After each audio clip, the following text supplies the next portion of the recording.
Welcome, everyone, to this week's Pardon the Disruption. We are excited that you are tuning in. Mr. Disruptor, Steve Trang over here. Go ahead and introduce yourself. I am being personally attacked on PTD. Please subscribe to defend my name because I am being assaulted verbally. Angry RJ Bates III today. Potter chose violence in the group chat before. I don't understand why. Mr. Question Mark over there, CJ. If you want to be Michael Jordan, you want to be legendary, man, come to the U, man. What's up? We have Leon. Do not forget the G Barnes. I heard that we had rules on this show. Since when? Is that new show, new year? We have rules now? I'm excited for this. Leon, you need to read United. I actually have. You need to read it again and actually try to comment. Do not listen to RJ. It is not your Please do not listen to RJ. All right, everyone. Thanks for tuning in. We will see you next week. Thank you for joining us here on Pardon the Disruption. Hello, welcome back to this week's episode of Pardon the Disruption. I'm your intern host for this week, Aaron. I'm filling in for Matthew, who is out right now, and RJ, who's having some internet problems. So we have a full cast here today, though. Full guys ready. About 3 of them, because Steve's not going to win. So we have 3 guys ready to win today. Let me go ahead and show you the rules of how we get into things here. We have 5 pre-selected questions, 1 real estate, 1 sports, 1 viral question, 1 viral video, and a trending one. We also have panels who have 60 seconds to argue their viewpoints. After that, they'll have 2-minute open debate. Points are awarded on the panels with the best arguments, or if your name is not Steve. Most points at the end of each question will be the winner of today's show. So let's go ahead and get into our contestants today. So first we have Mr. Steve Trang himself. What's going on, everybody? Steve Trang, Real Estate Disruptors, Close More Sales. We are hiring.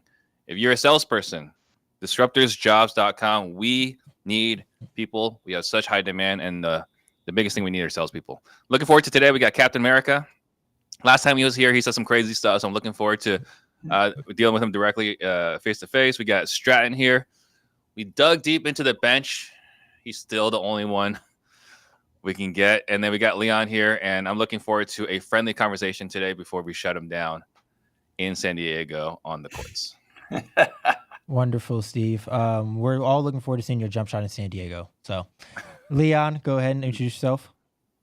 What's up, everyone? Leon G. Barnes here with the Collective Genius. I am looking forward to next week's meeting in San Diego. I have all of these excuses that people make up. If we can't get an indoor court, my jump shot on the double rims doesn't work as well. So I've got to find an indoor court for Mr. Steve Trang. So we're working on that. We're looking forward to it. And I'm looking forward. We're talking about going to California, and we got half the panel from California today. Excited for both of these guys. Yes, 100%. I actually agree with Steve there. Indoor courts is way better. So I get you there. First, next, we have Trump's biggest supporter, Stratton Brown. Introduce yourself. Thank you so much for having me on. I'm glad I got to come on because RJ couldn't pay his goddamn internet bill. Who knows what happened? All those closing bills are fake, obviously, or else he'd be able to pay for the Wi-Fi. I'm just letting him know. He'll see this eventually. He'll give me a call. But my name's Stratton Brown. I am not a California resident. I'm a resident of the great state of Utah, to be clear. Thank you, Leon. And we own virtualhelp.io and some storage facilities. If you guys need virtual assistants in your company, send me a DM on Instagram at StratDaddy or go to virtualhelp.io.com. Thank you, Stratton. Last but not least, we have the other football on the panelists today. Dean Rogers, please introduce yourself. What's up, guys? Dean Rogers. I'm the guy they bring on when Steve Trang wants to be around other athletes. Second time on here, returning. You guys can always connect with me, deanrogers.com, coaching students how to wholesale houses. Wholesaling houses and flipping houses is what I do all day, every day in Central California, as well as building my rental portfolio. So good to be back here and chop it up with you guys. 100%. Ready to get into our first question. So, with Virginia passed a new regulation requiring people to obtain a real estate license to wholesale. What do you make of the new wholesale law passed in Virginia? Steve, start us off. Well, it's not a surprise. We knew this was coming down the pike, right? I don't really know how being licensed helps the homeowner, really, right? But this is something that's going to be happening. It's going to be happening a lot more often. There's a reason why we talked about the importance of either A, raising capital so that you can close on these yourself, or B, double closing, or C, we talk about the installment method, right? A way to take title to a property using seller financing so that you can wholesale it on the MLS. I think it's going to eliminate some people, but not a lot, because as investors, our number one skill is solving problems. This will not deter a highly competent real estate investor. 100%. Leon, please give us your thoughts on this.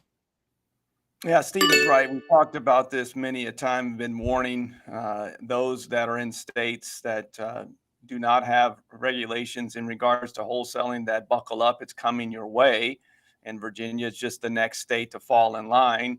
We know that this comes from the Realtors Association not being able to get their commissions. And that's ultimately what this Virginia law that's passed is going to do, is get more licensed individuals in that state and ultimately put more commission into the Realtors Associations of those cities and of those states of Virginia. The one interesting thing I did find with this particular law that I don't remember reading on any of the other new laws is that you have to be, if you're buying with an LLC and you're looking to assign a contract, you have to have everyone that is a partner on that LLC, they have to be licensed. And so that's something that, even though we always are looking for workarounds, they're getting smarter when writing these laws.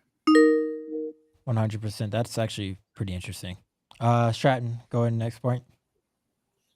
If we don't regulate ourselves, we will get regulated by the government, is one thing that I think is very, very clear. Well said. You saw it with what Coinbase was trying to do, get out ahead. They were coming after Coinbase hard. Coinbase was trying to be like the best operators, and they still, honestly, they should probably leave the US and operate somewhere else. But this is not going to stop anything, in my personal opinion. All that's going to happen is that people will get licensed. It doesn't really do anything. And then transactional funding will become huge. It's a free market anyways. The free market will always find a way to have a workaround of some other type of thing. I thought what Jerry Norton was trying to do was a really good idea. I know him and Zach Ginn kind of got into it, but it is the only real way. You got to have some type of regulatory body or some type of educational body, or you start to see what's been happening with sub 2 with a bunch of dipshits running around thinking every deal is a sub 2, or locking up really, really high wholesale deals, making really big promises to people who need the money, plan on these things, and then end up falling out, is what I personally think of why regulation would come. But then, and like Leon said, it is because of the boomers in NAR who just want their money and to get paid. Thank you. Dion, my gosh. Dean, my apologies. Go ahead. Am I looking tan today or something? I'm Nah, today. I don't, my fault. Or Dion, I'm Dion, Let's go, prime my time. brothers I used to play with in junior high on my traveling basketball team used to call me Dion sometimes just for fun. But, wholesaling is something that's taught in class. If you're looking to get your real estate license, it's actually taught. So there's nothing wrong with wholesaling. The problem is the people that do bad business. They're the ones that create the lawsuits. They're the ones that create the new regulations, right? That's all that comes together. So for me, if a license is required, that's just part of the deal. It's not too different than many other professionals that are dealing with assets, that are dealing with money. So I wouldn't be too surprised about it, but I don't like it. I don't like it at all. I don't like regulation. I don't like oversight, especially if it's the government. To Stratton's point, let's keep them out of it. They'll mess it all up. So I'm not concerned about it. So the one thing I don't like about the licensing requirement is that we're going to, if you look at the people that wholesale, generally speaking, these are the people that are disenfranchised, right? These are people that either schooling didn't work out for them, the 9-to-5 didn't work out for them, or they just don't have a very high trust in society, right? It is what it is. If you require licensing, then you require people to pass background checks. And then the question is, should we require someone to pass background checks to be able to wholesale? My biggest fear is that there are a lot of people that turn their lives around that have questionable backgrounds, right? They made some bad decisions at a previous point in their life and they cannot get licensed. And because they can't get licensed now, they're not allowed to wholesale. Now, there's options. You can go wholesale in other states. But if this becomes true in all 50 states, that's my biggest fear. We're going to be eliminating a group of people that have turned their lives around. I don't think that'll even be the case because I see transactional funding kind of being the thing that just solves it all, to where everything now becomes a double close. And this is just the way the deals are done. And you bake that into your fees and everything else you're doing when you're running your numbers. And that's the way franchise. So then let's look at that, right? This is why I hate regulation. Okay, so now we bring in transactional funding. Now we got to price it into our offer. Now who loses? The freaking homeowner. The homeowner we're trying to protect. Now we have to pay them less. Now they're walking away with less money. So every time we try to fix anything, just screw more people. It's not my problem. Well, one other point on this, and this is where RJ would have good insight on this because he wholesales in multiple cities, multiple states, right? 50 states, in fact, he tells us quite often. If you're buying in Virginia and you're RJ, what's your solution? My guess is he would say that he's going to take down the deal and double close. But for those out there that are looking at adding the secondary market or tertiary market, make sure you know the laws of that state, because in Virginia, you can no longer wholesale officially in that state. No, I think that it was 2 deals in 12 months. You couldn't do more than 2 in that particular state unless you had a license or you took the deal down. Well, I mean, that's why we don't go to attorney states. Like New York sounds terrifying. Of having to do a deal and you have this attorney just like blowing it up. I would bet 1 in 5 deals gets blown up. Greg Helbeck would know a little bit more than I would. Mm-hmm. That's what it sounds like, is like you got an attorney, some random Joe Schmo is like, no, we're not doing it. And there could be massive conflicts of interest by using an attorney.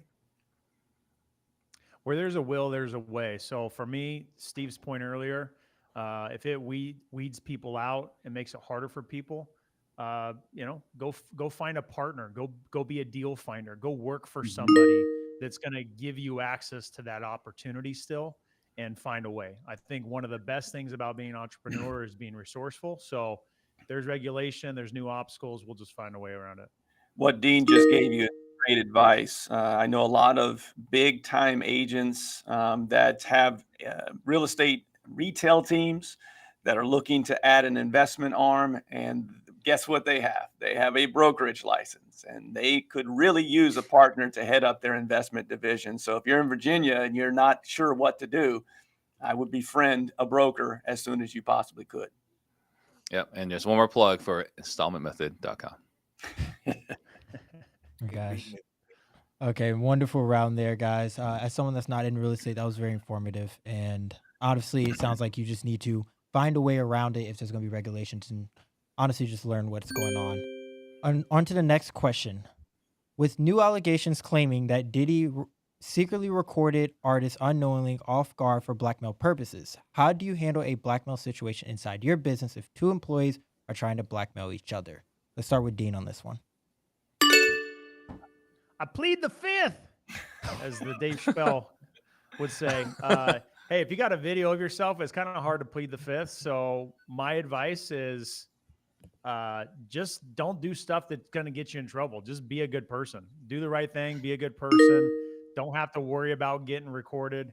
I've had too many behind the scene, backstage conversations where the person that was on stage is not the same person behind stage. And it's disheartening. Being in the locker room with some of these NFL guys, you see them on TV. They're the superstar with the family, and then they're talking about being at the club with the girls and stuff like that. And you're like, okay, didn't know about that, but I guess that's how it is. So, that kind of stuff happens. And for me, I'm just going to be who I am and try to avoid that kind of stuff. Okay, great answer. Just be a good person. You won't get in trouble. I think that is what all our parents taught us. Steve, go ahead. If we find out that one person is blackmailing another person, for sure we're firing the person that's blackmailing. Right, for sure. Like, there's clearly not a good culture. Was not the real person who they are. I never would have imagined that. What? People on the main stage that's not really who they are? Would have never guessed. Second, I would hope that I would never, This is a tough one. I would hope that I would never have this situation. And by the way, since I'm the oldest person in Stratton calls me the boomer of the group, Gen X, by the way. I have no clue what's going on with this whole Diddy thing and don't care, frankly. But when it comes to my own team, I'm always going to do, fact finding, right? You got to, this is going to require a full investigation because there's always a he said, she said. Obviously, if there's a video involved, there's evidence. I got to get both sides of this. And clearly, if there are any core value violations, then one or both or more have to go. That's just as simple as that. No matter where they are within the org chart, if there's a core value violation, they got to go. 100%. I agree with that one. Stratton, go ahead, lead us off. At first, my first thing that came to my mind was like, man, fire fucking both of them. I don't got time for this bullshit. Honestly, I was like, because like if you two are knowing each other, like we're culturally, it's not a good fit. And whenever I've dealt with employees who have like really serious issues, and this happens a lot, I primarily only handle women for whatever reason. Women are very catty, right? Leon was saying this the other day, and I had two heads of two different departments just going at it, coming to me, telling me like, hey, this person's doing that, this person's doing that. I got on a Zoom call with both of them. I said, you two do not like each other. I could give two fucks less. You two need to figure this out, talk about it, and then we can go from there. If we continue to have problems, we're probably going to have to move on from both of you so we can move our culture forward. If not, and you guys can figure it out, awesome. And then as far as getting blackmailed yourself, I am one who says outlandish things in public, so I cannot get in trouble for those things. Everybody knows who Stratton Brown is. And it is very, very evident and very clear that I am who I say I am. And it's made my life a lot easier because someone can say, oh, he said this. No one's going to be like amazed. Like, yeah, that's probably right. That sounds like an RJ Bates answer. I am who I am. Did everyone already go? Yes. Yeah. Okay. All right. So I want to be clear. Nobody knows who Stratton is. I don't know why he would say everyone knows who Stratton is. I just want to put that out there. I'll be crystal clear. Nobody knows who Stratton is. But isn't it crazy, these allegations? I mean, I'm reading, and I shouldn't be reading these things, right? Like Meek Mill, Usher. It's really insane, outlandish. This is a guy, I mean, P. Diddy is basically becoming the next Epstein, right? Like I thought, I saw some headline. I didn't click on it. It was like, P. Diddy is just like Weinstein. But then you read more about it, like, no, he's more like Epstein. He's doing CIA psyops where he's just spying on people, blackmailing people, and getting them to do whatever he wants them to do. It's I can't remember which video I saw a long time ago, right? But one of the bodyguards for Diddy's like, did I just hear Diddy say that if I have to kill Biggie, I will? And it's like, well, now you watched all this stuff. This sounds like, Steve, this sounds like this is unlike you. I can't see you going down this internet troll hole that you've gone down into and kept you away from all the goals that you have in your business. Is this a distraction for you, Steve? It's 100% a distraction. But look, I am a professional and I wanted to be prepared for PTD. So I did my research. This is 100% Steve's question and right down his alley. He loves it. Me and Steve have some great conversations. That's how I know this is right down Steve's alley. Oh, for sure, for sure. Stratton's been trying to blackmail people forever, and I've been coaching him, right? He's trying to give me some information, some dirt on Dean, like how do we leverage this, right? And we can't figure it out because he's squeaky clean, Captain America over here. But we're trying. Captain America, Captain America, man. There's nothing on it, bro. When Stratton said earlier, he said that in the past he would have just said get rid of him without doing any type of investigation. That's because that's what you would have been if you're a young business owner, right? In time, you realize that the initial things that you hear are not always true. So you take the time and see there is an advantage to being older. It doesn't mean that you can get up and down the court the same way you used to be able to, but your wiser up here. So you got to use this. Yeah, I think this goes back to just the culture that you have as a company. You got to see this ahead. If you're hiring the right people, they're fitting into your culture, and you should eliminate this kind of drama from the get-go. So I think that if you're finding drama like this, you just didn't do a good enough job up front. screening that person. Well said. Yeah, to echo Stratton's point, I personally love drama as long as it doesn't involve anyone I know, right? I don't have time for TV, right? So like when you see this stuff pop up here and there, it's like it's entertaining, right? Real life drama, it's entertaining. 100%. Steve just admitted to watching the Real Housewives of Beverly Hills. No, I said don't watch TV. I like to watch real drama, right? Like Stratton's sending me stuff and we laugh about it we giggle about it like little schoolgirls. It's good times. Oh man, I need to figure out a way to like talk about that in public. I just don't know if I want to bring that type of energy into my life. Like I need to, just because it's such nonsense. Yeah, so that's gonna be the upsell, right? Like after the live feed ends, you want to hear the real backstories backstage, and that's the upsell. All right. First of all, Steve, I don't know what you do in your free time now. I'm worried.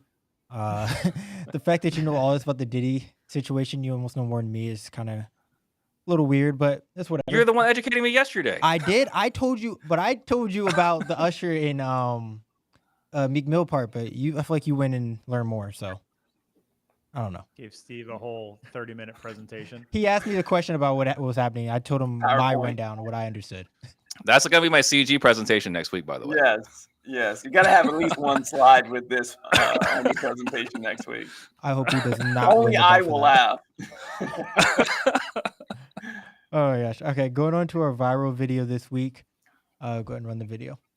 4 on the inbounds, it's picked, and the party is on, and Winston.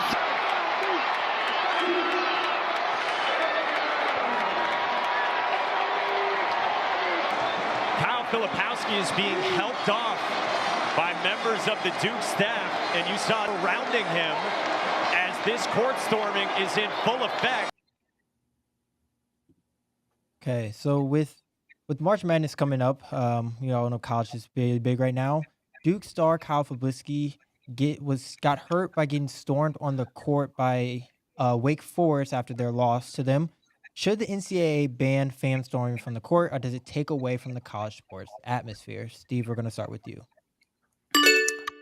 No, I don't think they should ban it. I think it's an insane idea to ban it. This is part of what's fun about college sports. It's also one of the reasons why I don't watch college sports. But as part of the fun is like you got all the student section and they're jacked up and excited. I think all they need to do is just have security just hold the line for a minute. Let the players get off the court and then storm the court. Don't remove the fun part. This is like, remember when the Rams were going crazy and they were getting penalized in the end zone for celebrating? Like, don't remove the fun part of the game. Just add a little bit, just use your brain a little bit more and add a little bit of safety. To be fair, when I was choosing colleges, that's one of the things I actually always wanted to do. So I can agree with you there. Leon?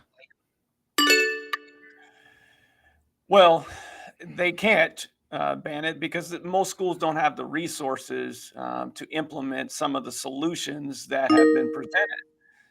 First and foremost, from a solution standpoint, I don't think that most universities, mid-majors, because where does this happen the most? It happens at tournament time where mid-majors get into the NCAA tournament for the first time in 16, 20 years, what have you.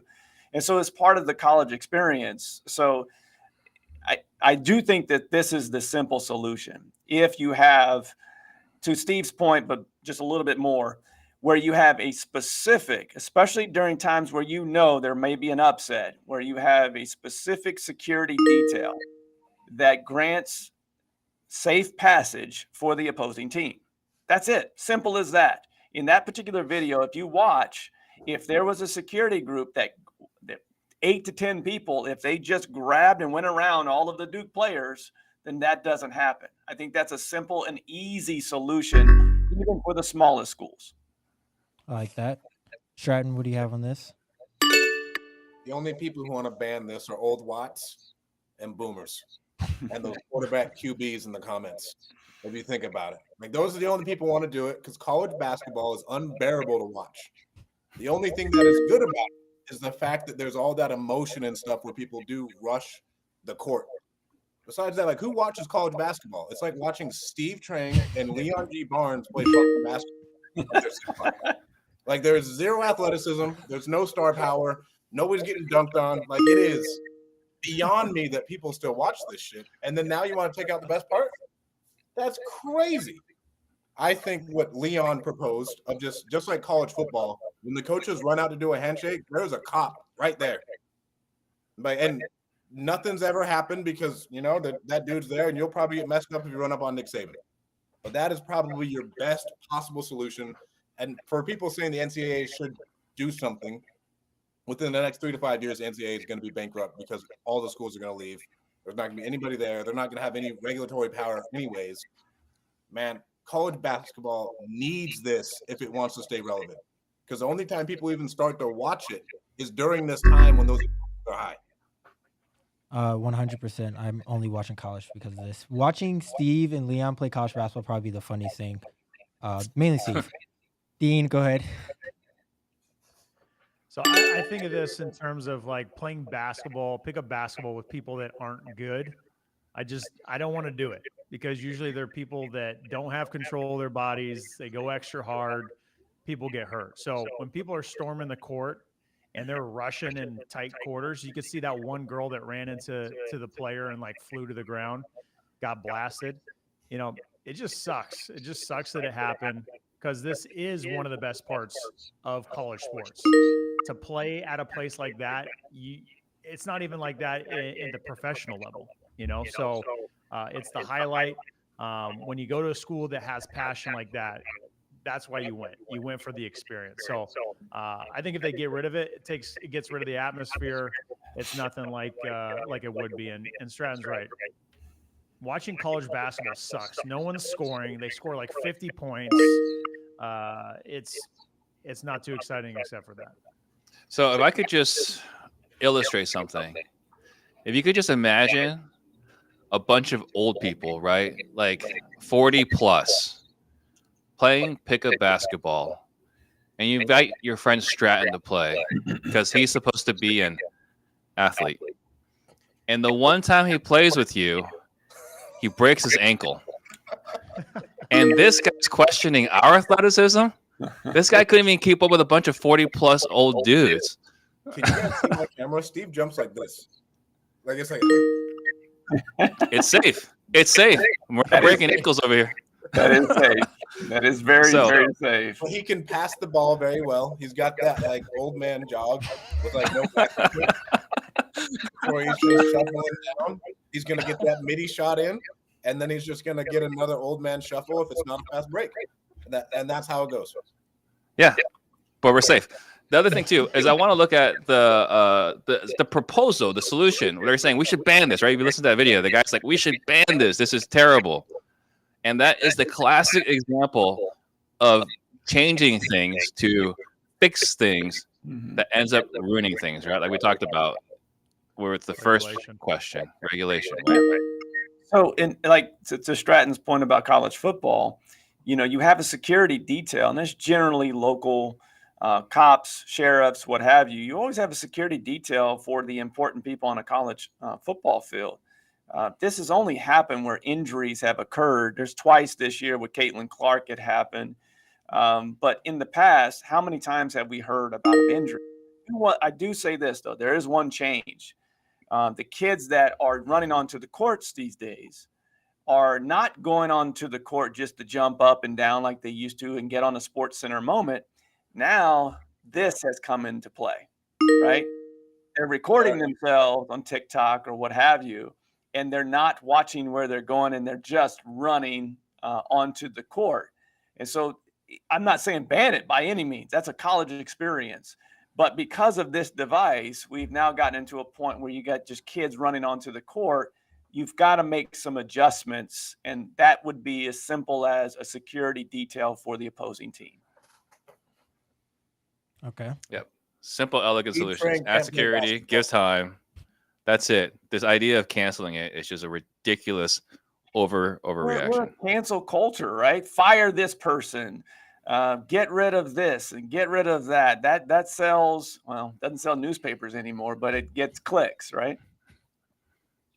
I kind of agree. I think the men's game really needs this because the men's basketball is terrible. Everyone's just watching Caitlin Clark now. So Men's basketball needs something. If they get rid of this, I don't know what they're going to watch. Before we go into our next question, let's get a word from our sponsor, Pat. The world is changing. So is the world of business. It's never been easier to get your message out to the entire planet. Let me help you crack the code today. My name is Pat Hilton. My social media agency can produce you the same custom digital content that landed me on stage at the biggest business events in the world. I've rocked the roof off with the best digital marketers in the game. Getting social media content filmed and produced for your business is now as easy as ordering a cup of coffee and hopping on a video call with your friend. We find trending topics in your niche, coach you through recording in the comfort of your home or office, create engaging clips and graphics, then upload them online and manage all your social media pages. Bring your brand to life. Contact Acoustic Force Media today. Acoustic Force Media for all the work you do behind the scenes for PTD, making everyone look great. Now we're going on to our sports question of the week. With the NBA seemingly trying to find a way to make the game more balanced as far as scoring and defense of the game. Gonna be a hot take. No more guaranteed money. I think it's kind of ruined the basketball game because you got like Jordan Poole making $130 million a year and he's absolutely trash.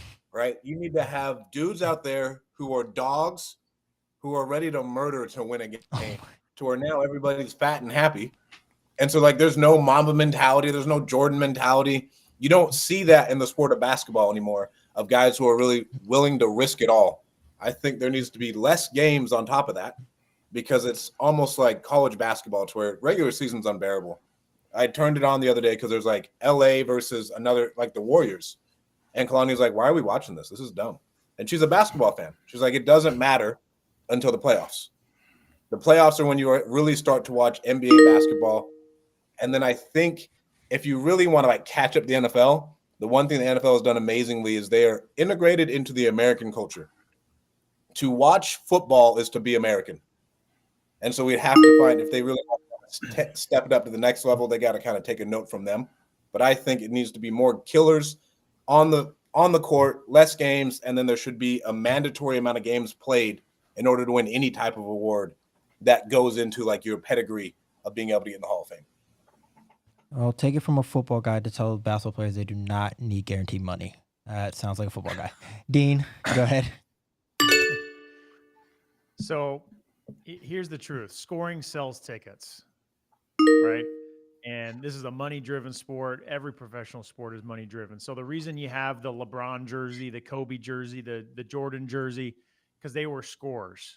They might have been good at defense too, and all three of them are, but they score. So that goes for any sport. You look at the NFL, they're protecting the quarterbacks, the running backs, the receivers, trying to protect them as much as they can. So scoring sells tickets. If you want to balance the game, if we're talking about less scoring, more defense, you got to stop calling these weak-ass fouls. I mean, bring back the refs that we had when there was Larry Bird, Magic Johnson, Michael Jordan, Shaq. Like, they were fouling the hell out of people and throwing forearms and letting them play the game. So if you want to have these ticky-tack fouls, then you're going to have a lot more scoring, a lot of people backing up off of defense. But if you want some tough D, you got to bring back tougher baskets, and that's going to make people work harder for those baskets. I feel like I entered the old head conversation of basketball today. Steve, go ahead. You're next. You're not going to hear a lot different. So I think the big thing is just consistent officiating. You know, I feel like the thing that draws the thing that's most frustrating watching the game is inconsistent officiating, right? I'm going to hurt our resident Lakers fan here. But the Lakers get more calls, right? Like the big city teams just get more calls because it's a business. So I think if they have more consistent officiating, I think that'd be interesting. I still can't today figure out what the hell is a take foul and what's not, because obvious take fouls aren't take fouls, and then what are not take fouls are called take fouls. I think there should be a time limit on reviews, just kind of like the NFL, right? If you can't figure out in 30 seconds, move on. This 2-minute review thing is aggravating. I think there should be 2 reviews because how much the officiating sucks. I think we should have they should actually call hand checking, right? Drew Holiday can basically butt hump you the entire court. You don't call that foul. right? Like you should be able, like, leaning on a player should be a foul. It used to be a foul. And then the last thing is stop calling bailout fouls, right? Like Giannis running full speed and throwing the ball up and then calling a touch foul. That's not basketball. So you got to call fouls when they actually were trying to score versus initiating a bunch of contact and then throwing it up and calling a foul. So that was my list. I like all your lists except for one of them. Leon? I think everyone gave some great points here. I personally think that the game is in a good spot. You look at all the young stars in the NBA right now. Having a 12-year-old son that's a huge NBA fan, you know, there was a time there where we didn't have all these young stars scoring, to Dean's point, at the level that they are, and they're fans of players more so than they ever have been, and more so than teams, right? The other part of this that I do like about the NBA that I think they've done well is you've got non-traditional powers actually winning championships. Milwaukee, Toronto, Denver. That's exciting for the league. If I did make some changes, it would be to some of these violations and some of the officiating. I would clean that up as much as possible. But I think the biggest thing for me as a guy that coaches youth basketball is we've got to hold NBA players, professional basketball players, the best in the world. We have to hold them accountable to the same violations that we are holding our kids accountable to. If I talk to a kid at night and he says, hey, I can do this move because I saw Steph Curry do it last night, I'm like, no, that's a violation. We can't do that. Bring back caring in the NBA. I'm with you, Leon. He hasn't go to your rebuttal. Yeah, and I would say the other thing too is if we had the NBA, it would be interesting if they changed the way the players come up to be as passionate as they do in Europe, because they're doing something right in Europe. All the guys that are making it here from Europe are all around great, skilled players. It's fun to watch, right? Like Nikola Jokic, he doesn't even care about basketball, and he's the best player in the world. So right? This is something that American basketball should be, really evaluating. If you look at all the mock drafts for this year on the NBA draft, I think the top 10, 7 of them are foreign-born players or G League players. So that is a potential issue for USA basketball. But I added this when we were talking about the tournament, the in-season tournament, which I thought was a good, updated, something different for the NBA, especially the courts. They were fun. That I've obviously added some social media presence for them. But I do think this is where you marry the two. I mentioned this before. I think the best thing you could do for that in-season tournament is figure out a way logistically to get the champions from Europe and the champions from other countries, right? The highest level leagues, the French league, the Italian league, the Greek league, all of those leagues, and have them come over here and play in that tournament and give the exposure. I think that's the second idea that would change the game and make it even better. That would make it really global, though. Right? How cool would that be? That the in-season tournament is just like that idea. It's just like UEFA, like for soccer, right? You have all the Champions League playing each other. And the PTD group, right? Like having the 5 of us here run a team. That'd be cool. That would be good. I was just surprised to hear that Steve didn't like the butt humping up and down the court. I thought that was something that would excite him and get him engaged in the game. Like, hey, come check this out. This game is great. I just was surprised by that. But you see, right? Like Drew Holiday's defense is digging his hip into your hip. How's his defense? Hey, yeah. Dean deserves 5 to 10 points on that one. Well done, Dean. I like it. I caught that and didn't go for it. Dean went after it. I love it. The part I said, I didn't like it. I didn't like it. I was surprised. That's what I was saying. I'm surprised that you didn't like it. I thought you'd be extremely excited by it. And all right. want to see more. Okay, we're gonna have to really clean up this bench. What did you say, Stratton? That's what they all say. Like all those people in government who are coming after the gays, and then it turns out they're having like all these gay sex parties. That's Steve.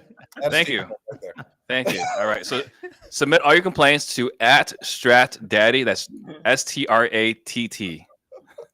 @StratDaddy. Submit all your complaints. Oh wow. Okay. I All right, moving on. did not expect that question to take that turn. Thank you, Dean, for that one. We're just gonna go into the next one and act like that didn't happen. Last question of the day. With Bitcoin being under 60K for nearly 2 years and now rebounding to over 60K, what investment have you held on for a long time, finally making a return? And I'm gonna add in, you can also say, did Steve make a good investment with his NFT? Stratton, we're gonna lead you off. Steve made the best investment that he could at that point in time with the NFT. You know, I'll back him up on that. But I think for me personally, I'm not a boomer like Leon where I'm holding on to stuff forever to where I can like see if this one was a stinker and then it went up. In all reality, the number one best investment I've ever made that I've held on to is myself and sticking into business. Because every other day I'm like, man, should I be doing this shit? This shit is really, really hard. But sticking in the game, getting a return on my skills and everything else. And then I'd say the second best investment has been investing in my network and friend group, to where I've had over the last month, I've had like a 2-hour conversation with Dean. I've talked to Steve like 3 different times about some things I'm going through as far as a decision I want to make in a company. And having those friends and investing in that network, because I wouldn't have known Steve unless I would have used my tax return to go to his first event. And that was still an investment that paid off. That is, my entire network has come from that event. And anybody in the real estate space, if I want to talk to them, I'm only one person away. I can send someone a text message, like, hey, I'd love to talk to so-and-so. And I can get put in a group chat. You know, I'm a little skeptical. Steve was talking about the button grind in last question. In the first question, you Stratton were talking about your guys' talks, and Stratton once again talked about the talks that are so great. I'm a little skeptical of you two. We're just gonna go over to Dean. So whoever came up with this question, saying that it's been nearly 2 years that they waited to see Bitcoin rebound, Well said. is clearly someone in like Gen Alpha or something like that, half of their life. Because for me, waiting long term for a return is everything everything I've done in my life. Just like Stratton, like investing in myself, investing in my wholesaling and flipping business, investing in my rentals. Nothing was overnight. It all took time. I made mistakes throughout the journey. And because I stuck with it and didn't give up, I'm where I'm at now. And if I think back in terms of 2 years, if it didn't work out in 2 years, I'm going to switch gears and burn the boats. Man, I would have been I would have been stuck at a 9-to-5 job and would have never got to where I hoped and dreamed. All right, like that. Steve. Yeah, I mean, I think if Dean gave up his real estate dreams and just went back to his 9-to-5 of playing for the Chargers, how awful that would have been. Oh, just the I worst. probably be dead already. So for myself, we got this thing over here, right? It was not such a good investment. I'm still waiting for it to come back. But you know, real estate, we all talk about like, don't wait to buy real estate and wait, right? That's been said forever. My primary residence, I bought it for $290. It went down to $150, right? In that recession between 2008 and 2011. We stuck around, right? And now it's worth $500 if I held on to it. I sold it when I upgraded my home, but it went up, right? When I sold it, it was for a profit. So real estate, I mean, there's not a better investment than buying real estate and waiting. Okay. Like that answer, Leon.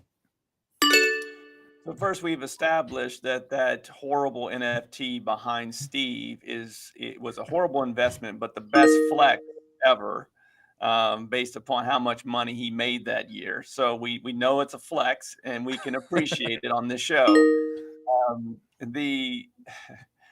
Dean, you're so right. Whoever wrote this is in their 20s, because 2 years Almost is 10% 25. of their life, right? You know, I think back to, and there's going to be some people that are watching this that are still in their W-2 that are investing in real estate right now and looking to make that jump. And here's one outside of investing in myself. While I was at that W-2, I did every match that I possibly could on a 401k. In 2008, I saw that 401k go from a decent 6-figure number to a half of that number overnight. And then 3 years later, when I left corporate America, I had some of that money come back, but nowhere near where it was in 2007. So 11 years I had put into that 401k, 11 years. And I could not control any bit of that. The market controlled what I made or what I didn't make on that particular investment strategy. When I left that, guess what I rolled it into? I rolled it into real estate. I now control that long-term investment, and I'm seeing a much better return today. Yeah. And then just, yeah, that was a stupid purchase, but it did turn into the Whale Club, right? Like it did turn into connecting with another guy that was in the blockchain. And Leon connected Paul Sparks and myself. And now we got the Whale Club. And the Whale Club is one of the most exciting things because we actually get to help business owners and entrepreneurs grow their businesses the right way versus how we mostly do it, which is the rush way and a bloody mess, throwing spaghetti at the wall. Isn't that interesting that a digital currency infatuation is what I'll call it between you and others within the community turned into something that was more about doing what you want to do in life versus doing more. Isn't that interesting how that transitioned? Yeah, it was the exact opposite, right? Chasing more. Yes. Chasing more led me to figure out, oh, I should stop chasing more. Yeah, so that NFT is not as useless as Strat Daddy thinks it is. Yeah, it is now more valuable than the cost of the canvas. Yes. That's something. I mean, it's worthless. It's fucking 2 whole years, Dean. 2 whole years. 2 years is the crazy 2 thing. long years. The 2 years thing kind of blew me away. I was like, man, I haven't held anything. Like 2 years doesn't change anything. And like, I didn't know what to compare it to. I was like, we held rentals for like 3-4 years, and like we aren't seeing a massive change. No. I think you guys need to stop attacking Aaron. Be nice to Aaron. He stepped in his last minute sub. Be nicer to him. Yeah. I mean, 2 years can make a difference, right? If you are in 2006 and you bought a bunch of houses here in Florida, 2 years makes a big difference for you, right? 2008 comes around and all of a sudden every one of those you can't pay for anymore. So 2 years can make a difference, but when it comes to your life and what you're investing in, it's a blip. Yeah, I would still trade to be the person who thinks 2 years is a long time. I'd rather be that person, right? All the wisdom at this age, or just to be 25 again. I think I'll pick 25 again. Yeah. Yeah, I mean, 2 years, that's a standard RJ Bates answer on this show. All right, so we somehow have a tie. I don't know how that happened. And to be fair, everyone's asking who made this question. I'm almost 25, so you guys want to be 25. Almost. I'm like 24 and a half. That's almost. what my 6-year-old says. I'm 24 and a half. No, I'm over a half. Trust me, I'm not ready to get there. So 2 years to me was a long time. Yes, 100%. 2 years to me was 100% a long time. But we have a tie here. Nearly 2 years. Nearly 2. I don't know who I want to give it to. We have Steve or Leon. One of these guys cuts my check. The other guy is a Wichita State fan. I don't know. Oh, man. Not just fan. I'm an alumnus now. Come on. That is true. But you didn't play for them. Wait, hold up. Before you make this, go ahead. The only way Leon's able to win is if Dean's able to join CG. And also, didn't Steve or was it Leon? That I think it was Leon gave me an extra 5 to 10 points. Did that come from his point? Personally, I don't think that's how that works. I don't think that's how this works. I didn't know. I will back up Leon's extra 5 points, but I bequeath him 5 of my points. How about that? I didn't know you passed. So I didn't know we're dealing with Leon's inheritance here. All right. So I didn't know that you were actually giving him your 5 points, but it sounds like the panel's going with Leon here, and No. The only way Leon can win. It's the exact opposite. Dean can join CG. Oh, you're right. The only way it's possible. I veto. I give Dean my points, so therefore Dean wins. Yeah. See, I won.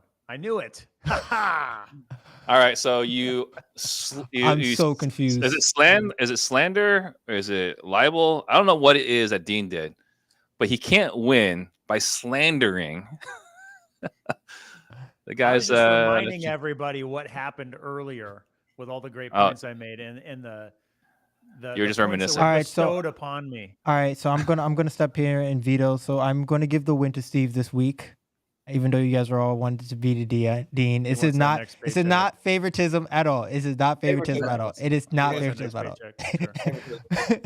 all. But we're gonna go to the You outro. admitted it earlier. It's because we liked your question, bro. That's what it is. It's because we all shit on his question. No, I'm not offended by the question. If anything, it made me feel good. You're like, if 2 years is a long time, you must be young. Yeah, 2 years is a long time for me. So yeah. That is a total 24.5-year-old response. That's what that is. I'm over 24 and a half. It's like it's in April, so it's like a month. Anyway, let's go into outro. Steve Steve said he wanted to be him too, so he's getting extra points. Oh my gosh. This is horseshit, bro. It's rigged. It's rigged. Why don't you go Why did I even make a come on? documentary, Stratton, about the mule and PTD? Why don't you go do that? 2020muleptd.com. That's what Stratton's gonna go record. I know I'm gonna get shit from RJ too for this. So go ahead, Steve. You can go ahead and start with the outros. Yeah, I mean, fun show. We got to talk a lot more than I thought we would. You know, with some of the questions, we were able to go take some tangents. And I guess we surprised Leon again. I feel like every time we do this show, Leon learns a little bit more about myself. That surprises him and kind of disappoints him. I can see that father, the look I used to get from my dad. I kind of see that in Leon's face. But it's fine. It's fine. I don't need therapy. So fun show today. Got to really see Dean, Captain America, for the first time. And I promise you, Stratton and I will continue to figure out how we can blackmail you. You can try. Keep trying. Steve and Stratton is the weirdest relationship I've ever seen in my life. Leon, please go ahead. Stratton, Dean, great to see you both again. I'm getting a little worried about my friend over here, Steve. I'm pretty sure after all we talked about earlier, Dean, with the basketball reference that you talked about, he just called me his daddy. So I'm going to leave it there. Great to see you all. Have a great rest of your week. Oh my gosh. Okay. Stratton, please say bye to people. To start it off, give me Trump or give me death, boys, as always. And then Dean Rogers belongs in CG. I got to make like a grandstanding. Working on it. It's ridiculous that he is not in there. Like some random dude could veto him for no reason. Like the oligarchy, the oldness of it, it's ridiculous. Dean Rogers deserves to be there. Besides that, we got the Deal Champ Summit coming up on April 19th and 20th. Steve won't be there, but RJ Bates will. Leon, we'd love to have you. And we're going to have some of the best operators in the real estate space come to talk about everything under the sun real estate. And if you guys need any VAs for your company, go to virtualhelp.io. I'm glad you were able to settle for RJ. Oh my gosh. Jesus. Okay. Dean, please say bye to the people. Hey, thanks for having me back, guys. Shout out for Deal Champs Summit. You guys can check it out. Dealchamps.com, dealchamps.com/summit to check out the event. It's going to be incredible, but great to be back. I'm really trying to envision Steve and Strat giggling like little schoolgirls, like Steve said. That's going to haunt me through the rest of the day. I'm going to try to get a really good workout, lift something heavy to just flush it out of my system. So, yeah, thanks for that. And, Captain America signing off. Thanks for having me. Yeah, and just one more plug, right? Deal Champs. You guys should definitely check it out, right? I mean, we give these Stratton a lot of crap, right? But I think what Stratton's doing, what Dean's doing, what you guys are all doing with Deal Champs, if you guys listen to this, you guys, especially if you're in the California area, you guys should definitely go check it out. Thank you, Steve-O. 100%. Well, thank you guys. It was fun show to you guys. Hope you guys enjoyed as much as we had recording it. And see you guys next week.